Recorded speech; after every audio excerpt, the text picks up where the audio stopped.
Hello, everyone. Welcome to the Horror Room. I'm Travis Bruce, and today we're doing another indie horror spotlight with a returning guest. I have with us, he's the director, and guess what? Mildred is back, and and we're going to be talking today about Grotesque 2. I have with us Brandon Rhiness.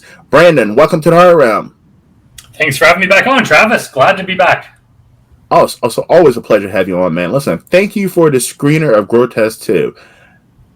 Wow, man. You have overdone yourself. I mean, this is an incredible sequel to the first one, which I loved.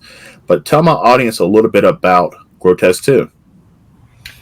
Well, basically, we made the first Grotesque movie. Kind of took us like nearly 2 years because we had to kind of make it during COVID, and we had all sorts of problems with it. But we got a very good reaction to it. People seemed to love it. It kind of found an audience with people that I apparently liked the kind of slasher comedy movie that it was. So we immediately started, making plans for a sequel, which was kind of difficult because for anyone that's seen the first movie, Mildred's story kind of wraps up. She gets her nose fixed at the end. She's killed everyone that's wronged her, and kind of like she's going to live happily ever after. So it was kind of it took a lot of thinking to kind of figure out how we were going to come up with a story and a reason for her to go and kill a bunch of more people. Basically the premise we came up with was that her love interest from the first movie has died, and she's kind of in a deep depression, and she basically gets kind of she joins this church because she's looking for meaning in her life or whatever. She joins this church that turns out to be completely corrupt, and they're taking advantage of people, and they're completely evil in every way. And once she discovers this, she dons the Mildred mask again and goes on another enormously hilarious rampage, killing everyone in the church. Does that about sum it up, do you think? It really does. It really does. Now, what I love about this movie, which is done a little bit different from the first one, is you spend a little more time with the character development, especially this cult-like Christian church evil family. You give us a little bit time and some backstory in them, and we get to see who they are, their inner workings. Now, was that what you were expecting to do? Were you expecting with the second one to dive more into the story before you start getting to the wicked, grotesque killings? It wasn't something I originally planned, and to be honest, I would have loved to have gotten into it faster. Because there's people that even kind of complained about the first movie that it took too long for the killings to start, and in part two it takes like twice as long. But it kind of had to be like that because it's not a Freddy and Jason movie where their motivation is established. Like they basically kill you for no reason. Like Jason movie, like he's there, he'll kill anyone in his path. Whereas Mildred, she kind of only kills people that deserve it.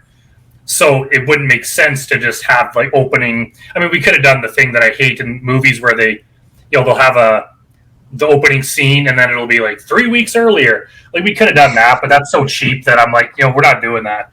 So I was like, let's take the time to establish the characters. And it's not. I don't think it's boring. I hope it's not. Like there's still funny stuff happening. There's still, I think, like 4 or 5 other deaths that happened with other characters, being murdered and stuff. So there's still a whole bunch. Like even right off the bat, the opening scene, the guy gets his head smashed with a sledgehammer. So there's people that like the slasher kind of stuff. There's going to be stuff in there for you, but we do have to establish the characters, and kind of like Julie Whalen, my co-producer, who plays Veronica Spretzer, the wife of the preacher guy.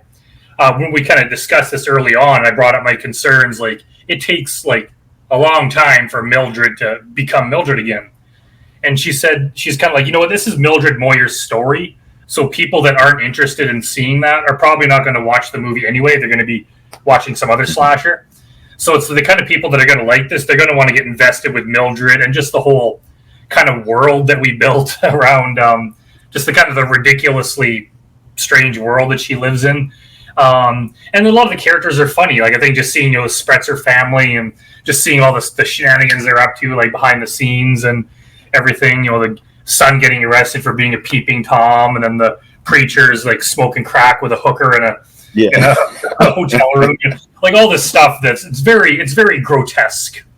But yeah, we did want to take the time just to set it up because we could have just stripped that all away and done it in 10 minutes, but then it would have been less meaningful. Like we kind of wanted to really set it up so that it paid off better when the killing started.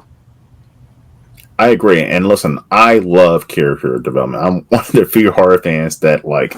I feel like more, especially indie and even big name horror creators, build the characters so that we can get invested. And also, like you said, what is the motivation for the bad people? Why they're doing these bad things? And you definitely dive into this in the beginning of the movie. Now, one of the things I also wanted to bring up was Mildred. She is wearing some colorful outfits in this movie. Whose decision was that? That I'd have to give all the credit to Caitlin Varon, she's like our costume designer. She was like the head of the art department, so she did everything from costumes to like set decoration to props. We had a team of people helping, but I would say that was all her. And I think the first movie had some colorful outfits too. It's kind of funny, especially for a slasher movie, that like for most of the stuff, especially during the parts of the summer camp, it's a very bright, happy kind of look to it. Like everything's bright and sunny. They're wearing colorful outfits. Everyone's so happy, but at the same time, there's just like the most horrible stuff happening at the same time. I'm glad you brought up the costumes, because I think like Caitlin's work, I wouldn't say it like makes the movie, but it almost makes the movie. Like even with the first one, like the characters, they wouldn't be what they were if it wasn't for her work. I agree. Now, Brandon, I have a question. What made you decide to go with this weird, twisted Christian religious mega church family scammers? What made you decide to go and to have them as the villains in this movie? I was basically I wanted something, because it could have been like, even in the first movie there was a part where she just started kind of picking off and killing people, like her old teachers, old boyfriends, like, but they weren't really connected to the story. It was just a bunch of random killings. And there was like a story part too, but I wanted to have a reason, like where it'd be like a collection of people instead of her just doing one-offs with a bunch of random people. So I was kind of like, well, what would be it has to be a group of people that were all evil. So you're kind of limited in choices. But I watched a YouTube video about one of those like mega churches, and basically they kind of did the same thing where they'd be like, send us pictures of your sick family members, and send us some money, and then we'll pray over them to heal them. So people would send them in, and then basically what they would do, they would open the envelope, take the money, and then just throw the pictures in the garbage. And that's kind of what happens in this movie. And apparently some reporter like went into the dumpster and then just found this bag full of torn up pictures that people had sent in and kind of exposed them. So that kind of I was like, hey, like we could kind of do something like that where this church is just like that evil, to do that kind of thing. So I kind of worked that into the movie, and then I just built it and took it to like ridiculous levels where they're like murdering prostitutes and drugging people and doing all this stuff that just takes it to another level. But yeah, that's kind of the genesis of it. And one thing, I mean, by the way, you forgot to talk about the Russian daughter who's not Russian. Yes, the Russian daughter who's not Russian, who she seduces men to come to the church and give their money. I mean, it's just like there's so many different. Each one of these characters have their own little evil scam to them that and they bring it together to make this one fucking ridiculous, creepy ass fucking scammy church. Yeah, that was Eureka. Eureka Aragon. Yeah, she was great in that role. It's kind of funny too, because we don't audition a lot of roles. You probably noticed that a lot of the actors from this movie were from the first movie. They're just back playing different characters. And that was one that we auditioned a few people for. And it was kind of weird because she's Filipino and the rest of the family is Caucasian. But she did like an amazing job in our audition. But we're like, is that like, it's like, how is that going to work? But it's like, maybe that's just a joke, isn't it? It's never really explained. And Mildred even points out, it's like, how come your guys' kids look the same age as you? Like, it's like, obviously they're not a real family, but maybe they are. It's never explained why It's like, okay, they all look to be like 30-ish, and the one daughter is Filipino, but she has a Russian accent, but no one else can hear the accent except Mildred, and so it just kind of just makes it ridiculous, and it is kind of like a recurring joke throughout the movie. And one of the things too, like people who watch the first movie have like, well, Mildred is this fucking, I'm assuming, wanted killer. You know what I mean? She done killed a whole bunch of fucking went on a killing spree. How do people in the part 2 not know who she is? And you did a hilarious way of doing it by her simply changing one letter in her last name. Yeah. It's kind of like the whole Superman thing where it's like, how could you not recognize the guy? But it's like, she just changes her name from Mildred Moyer to Mildred Mayer, and even when people point out, they're like, hey, you look familiar. You kind of look like that Mildred Moyer. And then she's like, well, no, my hair is in a ponytail and I'm wearing glasses. Like, that's not what she looks like. They're kind of like, oh, okay, and so they just kind of brush it off. But that was one thing that we kind of had to get through. It's like, she would theoretically have the cops looking for her. So I kind of, as the movie starts, she's been hiding out for like a year on the property where the first movie ended, and the angel doctor that she lives with even warns her, like, I gotta leave, but like, don't leave the property, okay? Of course she does, and then gets herself into trouble. But we had to work around that. It's like, how come she's not instantly recognized? So we just basically turned that into a joke. Now, you just had the screener. I mean, you just had the premiere of this movie. What was the turnout like? What was everybody's experience watching this movie? It was great. I'm worried as always, because you never know how people are going to react, especially with like a sequel too. Right now, because not only are people going to be judging on its own merit, they're going to be comparing it to the last movie. And there's a lot of movies where the second one sucks. Right, and that kind of would have been a bit crushing if everyone was like, "Man, this sucks compared to the first one," But everyone who had watched it up to that point said it's better than the first one. Of course, they were all people that worked on the movie that I knew, so it was, they weren't like strangers. So it was hard to judge. But that theater was freaking packed. Oh yeah, it was probably like, like it holds like 500 some people. Like it was damn near full. Like it was. Like definitely my biggest movie screening ever. We sold more merch than I'd ever sold before. People were laughing throughout the whole thing. They were cheering, got like a standing ovation at the end. And some of the kills got like a round of, not only got like laughs and shocks, but got like rounds of applause for how great they were. And when we left, like just hanging out in the lobby, everyone was ecstatic. They were just like offering us all congratulations, and there were some other horror podcast guys that were like in the audience, and they were just like, oh my god, we gotta have you on to talk about this, and they were just so excited. So I'm kind of glad that it created that buzz, and that it got the attention we wanted. But funny enough, like Julie, my co-producer, she was sitting with me while we were watching it, and there were so many jokes that people missed because they were laughing at the previous joke. So they would start laughing, but then the laughter would continue through the next joke, so they would miss it. And so it's kind of like everyone has to watch it again, like by themselves at home in quiet, so they can pick out all the little details. And it's funny too, because my parents came up to watch it to the city, and they were like, my dad's like, I watched the first one like a few times, and you start noticing like little details that you didn't notice the other times you watched it. And he's like, I could already tell from this one there was so much more detail in it, so people are gonna have to watch it like over like 4 or 5 times just to start picking out all the little things. And even I've watched it like 100 times throughout the editing process, but there's still just little things that I'm like, oh, I didn't even notice. So you just look at people in the background, and there's just like so much detail, there's so much like world involved in the grotesque world that I think people are going to benefit from watching it several times. Now, how in the hell, by the way, Mildred, if you haven't seen the first one, Mildred finds a billion different ways to kill people. Now, how were you able to come up with, and she does brand new ways in this movie. Now, how the hell were you able to come up with all these new ways for Mildred to dispatch her enemies? I didn't find it that hard. It's honestly, it's like my favorite part of the process. It's usually one of the first things I do. I think I came up with the kills before I even came up with like the story about the church and everything. I was just like, okay, I'm just going to make a list of like 20 really cool kills I can think of. And so I write them all, and then I start working on the story, and then if there's some of them that can't make it in there, we can't do, we'll kind of cut them out. But yeah, a lot of those came up.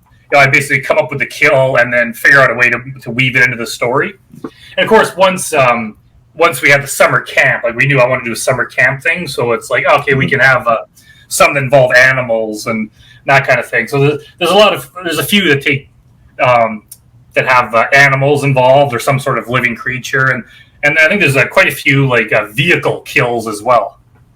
Mm-hmm. Listen, I absolutely enjoy this movie, and I love Elizabeth. I mean, Elizabeth is awesome. I had her on my show last year.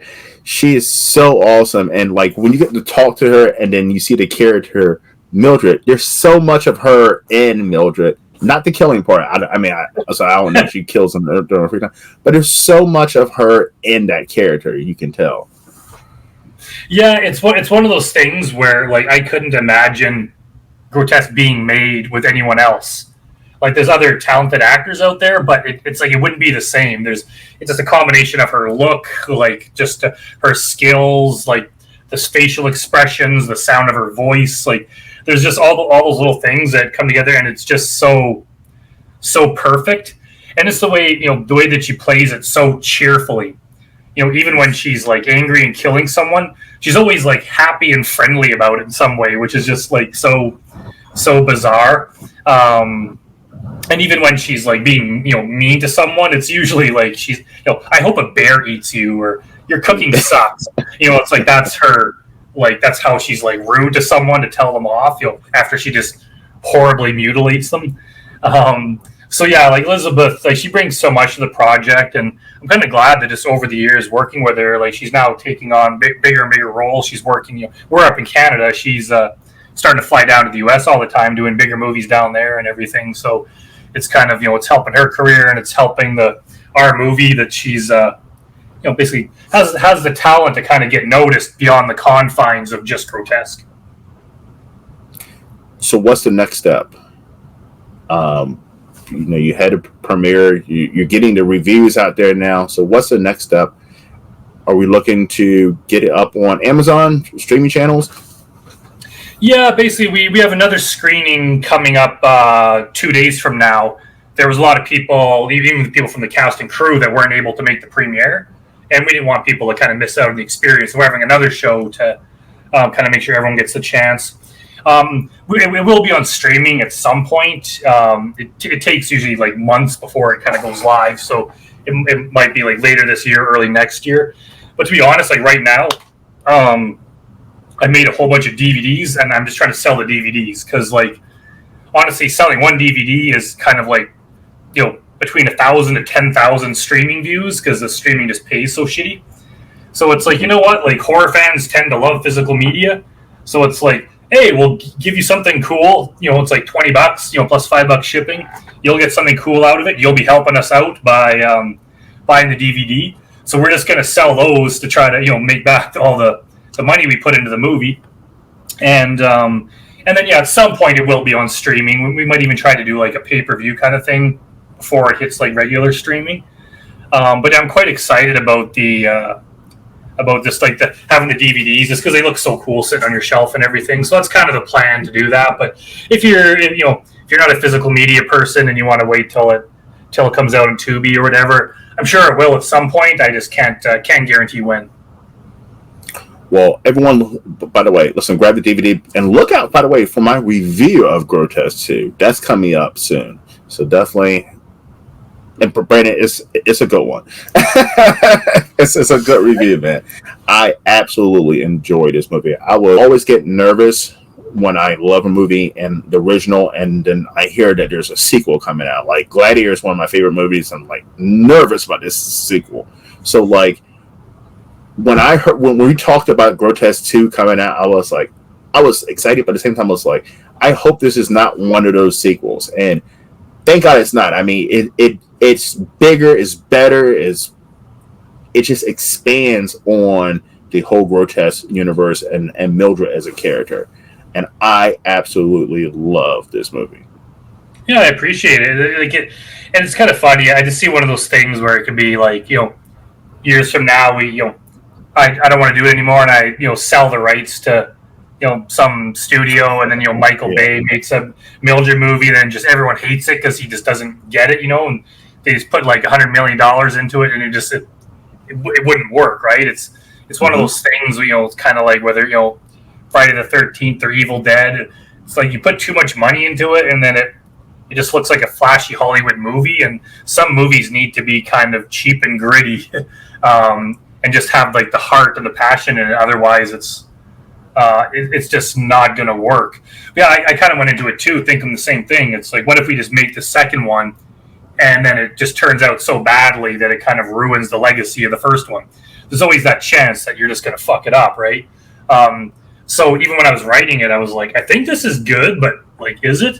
And then when I shared the script with some of my team, they were just like, "Oh my god, this is so good!" So it's like, okay, I must be onto something then, because we probably wouldn't have done it if we didn't have that. But yeah, like I appreciate the comments on it, because not a lot, like, other than the screening was open to the public, but it was we had like 260 some people work on this movie, so the theater was largely people that worked on it, and then their plus ones. So there haven't been a lot of like people outside our circles that have seen it yet. So you're one of the first. So I really appreciate having a completely independent opinion on it.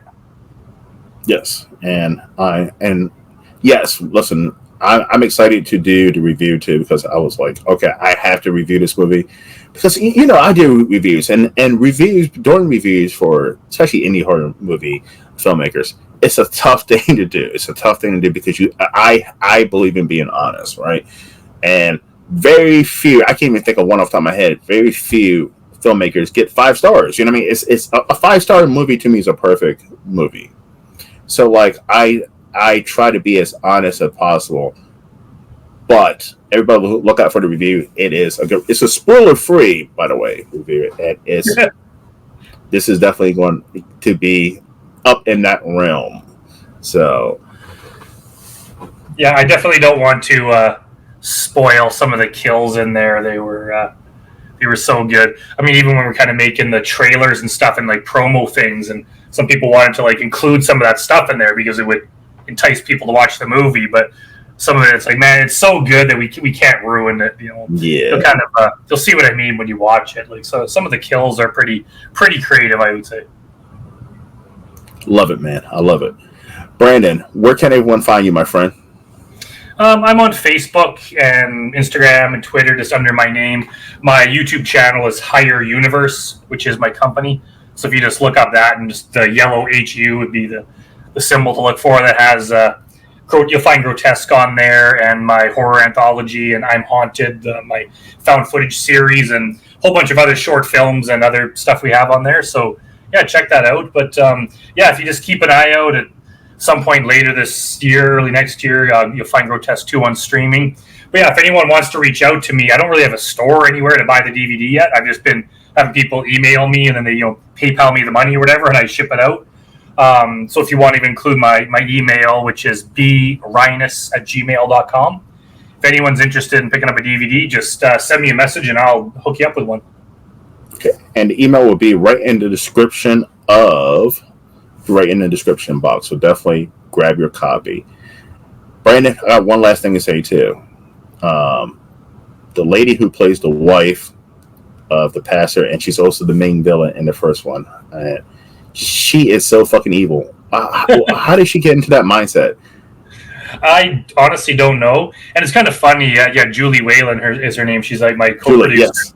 Yes. She was the first like full length movie we did together was Hot Box, where she played one of the trio of like Christian Bible thumper do-gooders. So she was like the complete opposite. She was like overly friendly, naive, like church-going girl.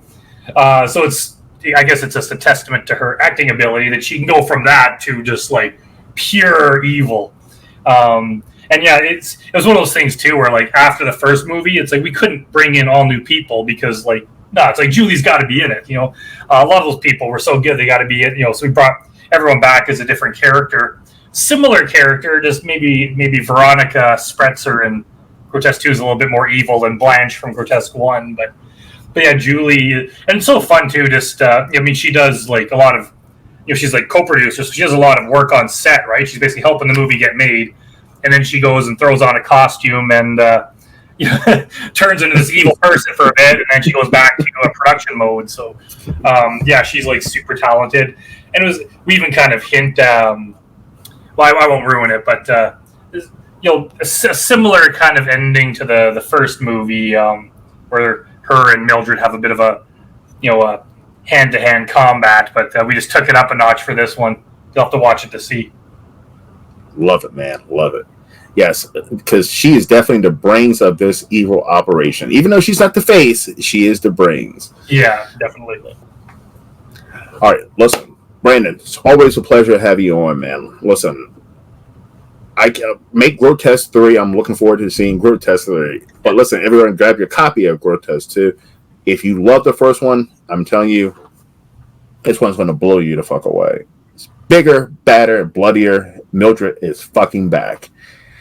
All right, everybody. Well, thank you for coming to the Horror Room. I'm Travis Bruce, and that's Brandon. We'll see you guys next time. Take care.